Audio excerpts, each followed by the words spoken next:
उमंग लेकर फिर से आया है और जितने लोग आज पृथ्वी पर जीवित हैं और आज के दिन परमेश्वर ने श्वास फूकी आपके तन मन बदन में, ताकि आप उसका गुणानुवाद करने के लिए उसके भवन तक चुने हुए लोग पहली वाणी से लेकर सातवीं वाणी तक बैठ पाए।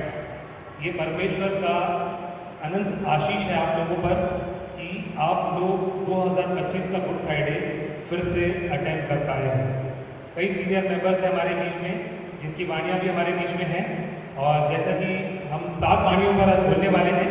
और पहली वाणी जो है मेरी स्लाइड में भी रेडी थी लेकिन वो नहीं चल रहा है, तो अगर रेडी होता तो मैं स्लाइड के जरिए आपको और समझा सकूँगा। पहली वाणी जब यीशु ने कहा, हे पिता इन्हें क्षमा कर कि ये नहीं जानते कि ये क्या करते हैं, और उन्होंने उनके कपड़े बांट दिए। ऐसे करके ये जो आयत लिखी गई है लूका 23:34 में लिखा गया है। इसकी शुरुआत हम करेंगे उस सीन से जहाँ पर प्रभु यीशु पर ताड़ना, उसके बाद क्रूस उठाना, उस पर इल्ज़ाम लगाना, थूकना और सारी चीज़ों के साथ आगे बढ़ा सकता है। ठीक है, अगर आगे बढ़ता था। और उसके बाद प्रभु यीशु का उस पहाड़ पर जहाँ पर 2 चोर जो थे उसके आजू बाजू में, उनका भी वहाँ पर लटकाया जाना जरूरी था, क्योंकि ये जो सीक्वेंस है ये ऐसे ही नहीं हो गया। ये परमेश्वर की ओर से योजना थी कि जगत के अंत तक मैं तुम्हारे साथ, जब प्रभु ने कहा तो ये सारी बातें पूरी करके प्रभु हमें एक आशा देकर छोड़ के गया है कि फिर वो आने वाला है।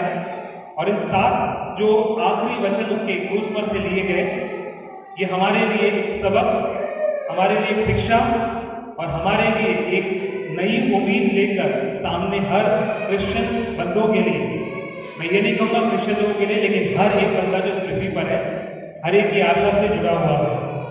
और ये पहली वाणी में जब हम आगे बढ़ते हैं तो परमेश्वर से वो विनती कर रहा है। आप समझ रहे हैं कि परमेश्वर से प्रभु यीशु विनती कर रहा है अपने पिता से, और किसके लिए विनती कर रहा है? हम पापियों के लिए। हम पापी उस समय में नहीं समझ पाए, और आज की तारीख में 2025 में भी हम पापी नहीं समझ पाए उस प्रभु के बलिदान को। हम कहीं ना कहीं लैग करते हैं अपने विश्वास में, अपनी बाइबल रीडिंग्स में और अपने विश्वास की कमजोरी में, और फिर हम जाकर प्रार्थना करते हैं और कहते हैं कि प्रभु ये दे, वो दे, ये कर दे, वो कर दे, लेकिन प्रभु हमारी सुनता नहीं और प्रार्थना का उत्तर हमें धीमे से मिलता है। और क्या कारण है कि हमें ये सब चीज़ें प्रभु से जब प्राप्त करनी है वो सही समय में नहीं मिलती, और कई टाइम हमें लगता है निराशा का सामना कि मेरी प्रार्थना का उत्तर मुझे नहीं मिला है। हमारे चर्च के अगुवा हमारे साथ हैं, जो लीडर्स दिए गए हैं, जो चरवाहे हमें दिए गए हैं, वो भी हमें हर रविवार, साल के 52 रविवार हमें समझाते हैं, अलग अलग वचन पे हमें मनन करने के लिए कहते हैं। कि क्यों कह रहे हैं? क्योंकि हर एक दिन हमें रिवाइव होना है, और रिवाइव कब तक होना है? जब तक हम पृथ्वी पर जीवित हैं, चाहे हमारी उम्र 50 हो, 60 हो, 70, 80, जो परमेश्वर ने हमें दी है। और आज उस क्रूस पर हमें पहली वाणी दी गई है कि हे पिता इन्हें क्षमा कर कि ये नहीं जानते कि ये क्या कर रहे हैं। तो हम क्या नहीं जानते, इन बातों पर हम गौर करेंगे, और जल्दी से हम 10 मिनट में, हर एक प्रीचर को 10 मिनट का वक्त दिया गया है, और मैं समझता हूँ कि 10 मिनट कम है, लेकिन फिर भी हमें समय का समय का पाबंद है थोड़ा सा, कि हम आगे के प्रचारकों को भी समय दें ताकि अपनी वाणी वो भी आपके सामने रख सकें। सो कई बातों पर हम गौर करना चाहते हैं, लेकिन विशेषकर हम 4 बातों पर गौर करेंगे कि परमेश्वर हमें क्या करने के लिए कह रहा है। प्रभु यीशु किस चीज की हमसे परमेश्वर से विनती कर रहा है कि ये तो क्या नहीं जानते कि ये क्या कर रहे हैं। पहली चीज हम नहीं जानते कि हम क्या कर रहे हैं, परमेश्वर का भय मानना। ये पहली चिल्लाहट हमारे तक पहुंचती है कि परमेश्वर का भय मानना हमने छोड़ दिया है। और हमें कहेगा अब अपने वचन, अपनी पुस्तक, अपनी बाइबल ले लें, ताकि कुछ वचनों पर हम बात करें, ज्यादा वचन नहीं लेकिन कुछ वचन के साथ हम बातें करेंगे। यिर्मयाह की पुस्तक, उसका 2रा अध्याय और 19वां वचन। यिर्मयाह की पुस्तक, उसका 2रा अध्याय और 19वां वचन। कोई भी मेरे लिए पढ़ सकता है और हम जल्दी जल्दी इसके लिए आगे बढ़ेंगे। यिर्मयाह 2 और उसका 19। ओके ओके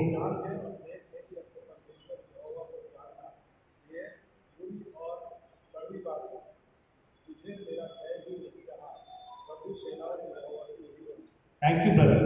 तुझे मेरा भाई नहीं रहा, वहां पर एक वाक्य लिखा है और वो किसको कह रहा है? एक प्रॉफिट जो वहां पे यिर्मयाह है उसको ही तो कह रहा है कि तुझे मेरा भाई नहीं रहा, क्योंकि वो परमेश्वर ने उसको वहां पे भेजा कार्य करने के लिए और वो डर गया। वो लोगों के सामने डर गया कि प्रभु में प्रचार तेरा कैसे करूंगा, ये लोग मुझे एक खड्डे में बंद करने जा रहे हैं। वहां पे आप उस पूरे चैप्टर्स को पढ़ोगे तो आपको समझ में आएगा कि यिर्मयाह जो था उसके साथ क्या क्या वहां के लोगों ने किया। जब परमेश्वर की बात उसने रखी वहां पर, तो परमेश्वर की बातों को सुनने के बजाय उनने भविष्यवक्ता को ही एक खड्डे में और एक कोठरी में बंद कर दिया ताकि वो सबक सीख पाए कि परमेश्वर का वचन वहां ना फैला पाए। और यिर्मयाह डर गया वहां। तब परमेश्वर कहता है कि तुझे मेरा भाई नहीं रहा, और वो वहां लोगों को भी कह रहा है कि परमेश्वर का भय उनमें से मिट गया। और परमेश्वर का भय मिटने से क्या चीजें हो जाती है? हम बुरी बातों की तरफ मुड़ने लग जाते हैं। हो रहा है क्या स्लाइड? कोशिश करना उसको मानो को दे दो, मानो को दे दो। स्लाइड अगर चल सकती है तो अच्छा है। सो हमारा परमेश्वर का जो भय है, पहला जो है कि हम भूल गए हैं और बुरी बातों की तरफ वहीं से हमारी शुरुआत होगी। हम बिंदास हो गए, हम कुछ भी कर सकते हैं। Okay, thank you so much. मानो ऐसे चला क्योंकि वो स्लाइड ले नहीं रहा है तो अटक जाएगा। Thank you so much. यहाँ पे आपको स्लाइड में 4 चीजें आपको समझ में आ रही है वहां पर कि परमेश्वर का भय 4 चीजों पे कहता है। पहला है परमेश्वर का भय, दूसरा है वचन पढ़ना और मानना, आप देखोगे आगे की बातों में। तीसरा परमेश्वर का भरोसा रखना, और चौथा प्रार्थना करना और पापों की माफी मांगना। हम ये 4 मुख्य बातों पर 10 मिनट में जल्दी से प्रकाश डालेंगे ताकि आपको मैं समझा पाऊँ कुछ बातों में। नेक्स्ट स्लाइड आप करिए प्लीज। ओके, ठीक है, इसके बाद और slide. Okay, thank you so much. So हम जो बातें परमेश्वर का भय नहीं मानने से हम कहाँ भटक गए हैं कि हम पैसा, बड़ा घर, बड़ी गाड़ी, ये आज का जो स्टेटस हम रखते हैं हमारे लाइफ में, मोबाइल्स वर्ल्ड में, डिजिटल वर्ल्ड में, हम इसी तरफ पहला हमारा भटकना हो गया है। क्यों? क्योंकि परमेश्वर का भय रहा ही नहीं। हम क्या करते हैं? बड़े घरों में रहते हैं, आराम से सो जाते हैं, नींद नहीं खुलती, रविवार को चर्च नहीं आ सकते, एसी गाड़ियों में घूमते हैं, खाने पीने के लिए मॉल चले जाते हैं, लेकिन चर्च आने के लिए सुबह सवेरे समय नहीं। हम पैसों के पीछे इतना भागते हैं कि आज मेरा पैसा यहाँ चला गया, वहां चला गया, आज मैंने इतना कमाया, क्या मैंने बचाया। ये चिंताएं प्रभु पे आप क्यों नहीं डाल देते? आपको जरूरी है कि चिंताएं परमेश्वर पे आपको डालना जरूरी है। आप आगे की स्लाइड पर आइए। ओके, हमारा टेंशन कहाँ कहाँ बढ़ गया है? परमेश्वर का भय नहीं रहा तो हमारा टेंशन कहाँ कहाँ बढ़ गया? देखिए, हम कार्यस्थल, पारिवारिक और चिंताएं और सामाजिक चिंताओं और पढ़ाई की टेंशन। बच्चों को क्या टेंशन हो गई है कि आज की क्लासेस में हम क्या पढ़ेंगे, कल क्या एग्जाम होगा, ये चिंताएं बच्चों को सुना रही है। बड़ों को कार्यस्थल पर अपना वर्क करना है, अपने बॉस को खुश रखना है, अपना कार्य समाप्त करना है, और बाकी सारी चीजें टेंशन घर आने के बाद मुझे इलेक्ट्रिक बिल भरना है, मुझे गैस का कनेक्शन लगाना है, ये लगाना है। पारिवारिक चिंताओं में हम खो रहे हैं। मेरे प्यारों, परमेश्वर का भय हमारे बीच में रहा ही नहीं और हमारा समय इन बातों में चला गया। और आज हमारे बच्चे, जो नई जनरेशन है, संडे स्कूल के अलावा जब घर जाते हैं, क्या अपने बच्चों को हम बाइबल की कुछ कहानियां, शिक्षाएं अपनी तरफ से एज ए पेरेंट्स हम दे पाते हैं कि नहीं? तो परमेश्वर वहां पर चीख चीख के कह रहा है कि पिता इन्हें क्षमा कर, ये नहीं जानते। तो पहली बात क्या नहीं जानते? कि हम परमेश्वर का भय नहीं जानते। आगे की स्लाइड चलाएंगे जरा। देखिए आप, समय की कमी हमारे पास हो गई है, परमेश्वर का भय नहीं रहा है और समय की कमी है। समय की कमी होने से क्या होता है? हम दिन भर भाग रहे हैं। आगे यस, तो हमें बाइबल क्या सिखाती है कि समय परमेश्वर के लिए निकालना पड़ेगा। और ये भय हमारा खत्म होगा कब? जब हम परमेश्वर के वचन पढ़ेंगे। इसीलिए तो उस क्रूस पर से प्रभु पहली वाणी बोल रहा है कि इन्हें क्षमा कर, ये नहीं जानते परमेश्वर का भय। पहली बात पर प्रभु यीशु हमें बोल रहा है परमेश्वर का भय मिट गया। आप आगे लेके जाइए इसके। ओके, हमारी सबसे बड़ी कमजोरी यहाँ पर आपको स्लाइड में दिख रही होगी, हमारी नींद। हम लोग बिस्तर को बहुत प्यार करते हैं, हमारी सब चीजों से ज्यादा तकिया हमारा जो बिस्तर है। हम घर पे आते हैं, कहीं बाहर जाकर आते हैं, हम चर्च से जाकर भी 15 मिनट 20 मिनट तो आदमी आराम करना चाहता है, और ये नींद हमें चर्च तक ले आती है। और कभी कभी लोग चर्च में भी सो जाते हैं। उस पिक्चर में वो भी दिखा है। नीचे की पिक्चर में हमारे मोबाइल वर्ल्ड में बिजी हो गए, परमेश्वर के लिए समय नहीं। और आज हमारे बच्चे जो मोबाइल है उसके साथ कनेक्ट हो गए हैं और परमेश्वर से दूर हो गए। तो ये भय रहा ही नहीं परमेश्वर का। ये भय कब आएगा? जब हम अपने नेक्स्ट जनरेशन को सिखाएंगे कि हमारे पासवान जो बातें बताते हैं उसके जरिए हम सीख कर घर जाकर उसमें मनन करें, तो ये भय हमारे बीच में आएगा। मनो आगे लेके जाइए। वचन आप घर जाके पढ़ सकते हैं, आगे स्लाइड में दी जाइए। ये सारे रेफरेंस वचन है, मैं आप तक बांट दूंगा व्हाट्सएप के जरिए, आगे लेके जाइए। और आगे, हाँ ठीक है, ये वाला स्लाइड ठीक है। सो अभी फर्स्ट स्लाइड को आप लगाइए और ये वाली स्लाइड लगाइए, एकदम फर्स्ट स्लाइड, हाँ एकदम फर्स्ट स्लाइड लगाइए, एकदम फर्स्ट स्लाइड जिसमें हमने 4 बातों को बताया था, ठीक है। जल्दी जल्दी करिए, एकदम फर्स्ट स्लाइड और ऊपर लेके जाइए। थोड़ा ऊपर जल्दी खिसका देंगे। हाँ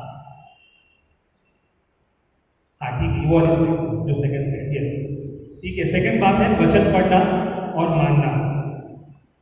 हम कई बार वचन को यहाँ पर सुन के चले जाते हैं और उसको पूरी तरीके से मानने से इनकार कर देते हैं। कई बार रविवार को हमारे वचन यहाँ पर अधूरे रह जाते हैं, बातें रविवार तक ही रह जाती है। जैसे चांद भाई बोलते हैं नेक्स्ट सेकंड संडे वो जब पूछते हैं आप लोगों से, तो सिर्फ आंसर डॉक्टर साहब और चांद भाई के पास होता है। डॉक्टर साहब hats off to you, your study is very good. मैं आपकी स्टडी को दाव देता हूँ कि आप हर संडे कुछ ना कुछ बातें जब पूछते हैं तो आपका रेफरेंस पहले आता है, तो थैंक यू फॉर दैट।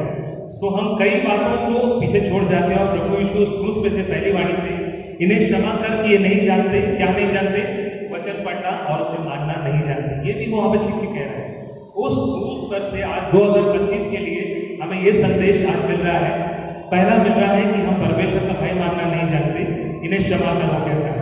दूसरा वचन वो कहता है वचन पढ़ना और मानना नहीं जानते, इन्हें क्षमा कर वो कहता है। तीसरी बात वो कह रहा है परमेश्वर पर भरोसा रखना। अब स्लाइड नीचे लेके आ जाइए, स्लाइड नीचे लेके आइए, फटाफट लेके आइए। हाँ नहीं आ रही, हाँ नीचे, पूरा नीचे लेके आइए, नीचे लेके जल्दी जल्दी, हाँ लेके और नीचे लेके और हाँ बस, हाँ ऊपर लेके जाओ थोड़ा और ऊपर लेके जाओ, हाँ ऊपर और ऊपर, हाँ ठीक है, हाँ ठीक है। आज ये पिक्चर जो आपको दिख रही है कि परमेश्वर का वचन पढ़ना और मानना, इसमें आप एक बच्चे की पिक्चर भी दिख रही है जिसमें बच्चा भी बाइबल पढ़ रहा है। आज कई बार हम अपने निजी जीवन में जब प्रार्थना है, व्यक्तिगत प्रार्थना और घरों में जब हम रहते हैं तो अपनी प्रार्थना करके हम सो जाते हैं। ऐसा लगता है कि हमने परिवार के लिए प्रार्थना कर ली और हो गया हमारा। क्या ये मेरे अकेले का और दायित्व है कि परमेश्वर से नहीं मांगूं?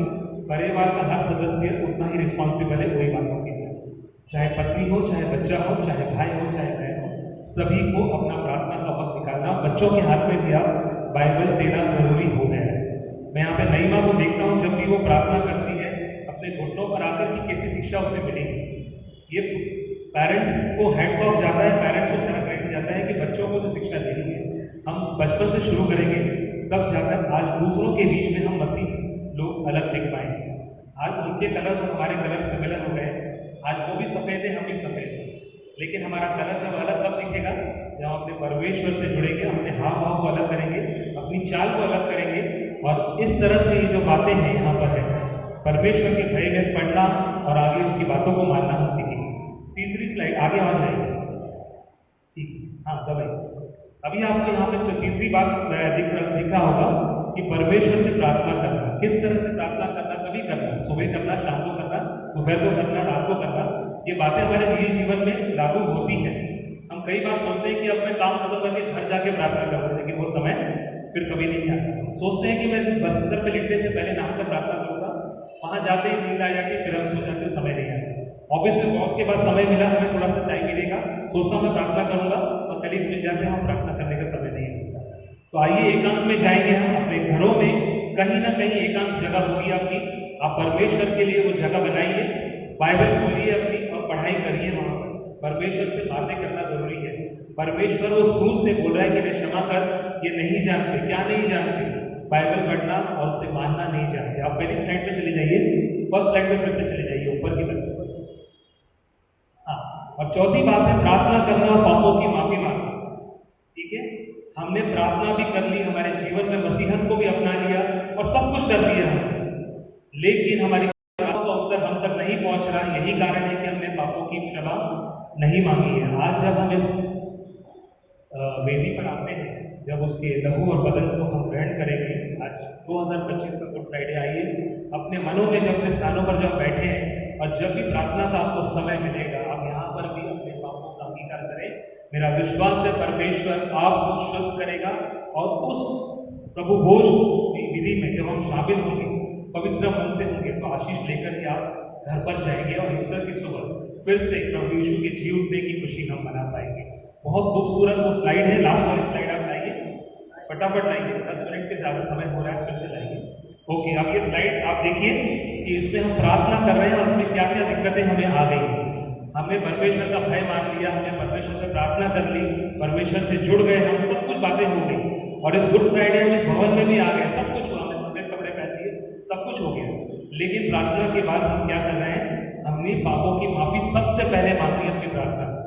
जब हम घुटनों पर आकर प्रार्थना करते हैं, वहां पर एक बैरियर आ जाता है, परमेश्वर का क्रूस और उसके बीच में एक वॉल आपको दिखाई गई है, वहां पर बैरियर है। उस बैरियर को क्रॉस करने की हमारी जो बातें हैं वो आगे जा ही नहीं रही। वहां पे एरो मैंने दिखाया है, वो एरो वहीं अटक गया है, क्योंकि हमारी प्रार्थनाओं का उत्तर हमें नहीं मिल रहा है, क्योंकि हमने पापों की क्षमा नहीं मांगी। औरों के पापों की बात नहीं कर रहा हूँ, मेरे अपने खुद के पापों की बात, क्योंकि हम किसी को बता नहीं सकते जो पाप हम करते हैं, वो कभी हम दूसरों के सामने नहीं करते, हमारा इतना जिगर ही नहीं, एक हिम्मत ही नहीं।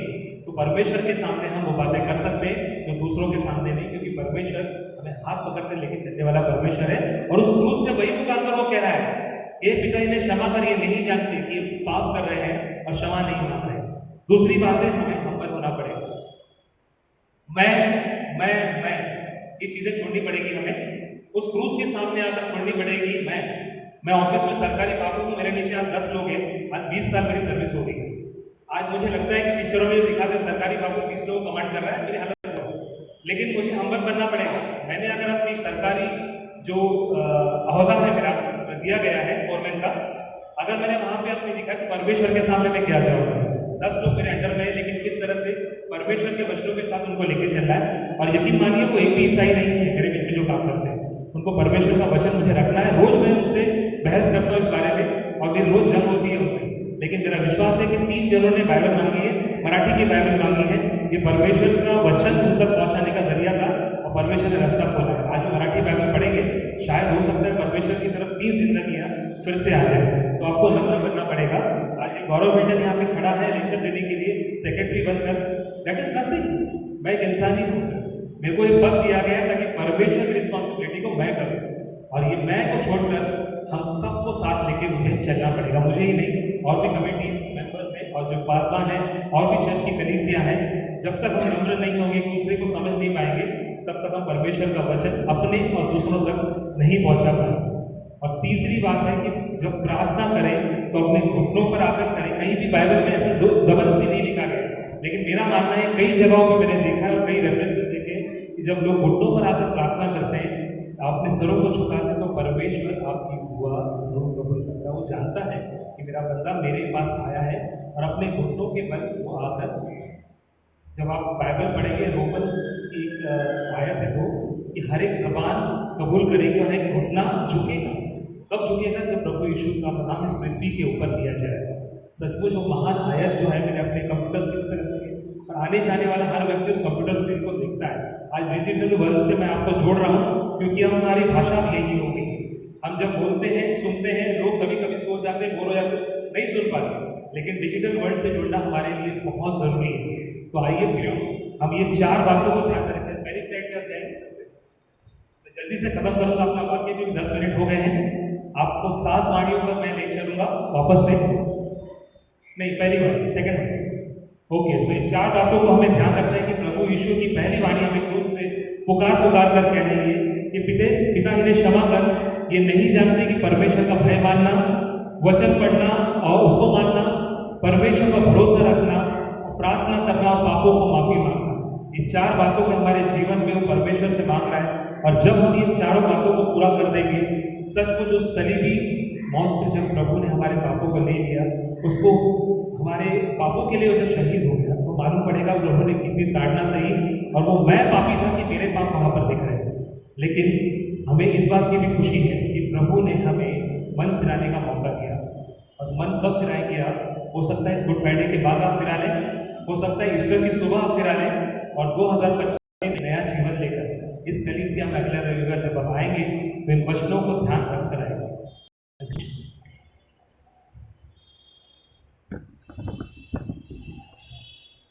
हम धन्यवाद देना चाहेंगे भाई गौरव के लिए। समाज जिस प्रकार से प्रभु परमेश्वर करता है, प्रभु यीशु मसीह ने पहले कलमात के माध्यम